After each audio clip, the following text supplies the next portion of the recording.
Reserve bank of ఇండియాను బాంబుతో పేల్చేస్తామని Russian language లో ఒక థ్రెటనింగ్ ఈమెయిల్ వచ్చింది. దీనిపై కేసు ఫైల్ చేసిన ముంబై పోలీసులు ఇన్వెస్టిగేషన్ చేస్తున్నారు. వన్ నేషన్ వన్ ఎలక్షన్ బిల్లుకి యూనియన్ కేబినెట్ ఆమోదం తెలిపింది. నెక్స్ట్ వీక్ ఈ బిల్ ని పార్లమెంట్ లో ప్రవేశపెట్టనుంది. ఇలాంటి డైలీ న్యూస్ మిస్ అవ్వకుండా ఉండాలంటే వెంటనే మన ఛానల్ ని సబ్స్క్రైబ్ చేయండి.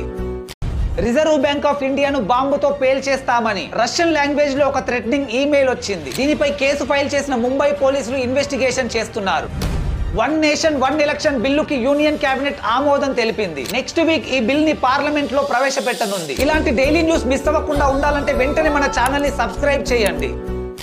రిజర్వ్ బ్యాంక్ ఆఫ్ ఇండియాను బాంబుతో పేల్చేస్తామని రష్యన్ లాంగ్వేజ్ లో ఒక థ్రెటనింగ్ ఈమెయిల్ వచ్చింది. దీనిపై కేసు ఫైల్ చేసిన ముంబై పోలీసులు ఇన్వెస్టిగేషన్ చేస్తున్నారు. వన్ నేషన్ వన్ ఎలక్షన్ బిల్లుకి యూనియన్ కేబినెట్ ఆమోదం తెలిపింది. నెక్స్ట్ వీక్ ఈ బిల్ ని పార్లమెంట్ లో ప్రవేశపెట్టనుంది. ఇలాంటి డైలీ న్యూస్ మిస్ అవ్వకుండా ఉండాలంటే వెంటనే మన ఛానల్ ని సబ్స్క్రైబ్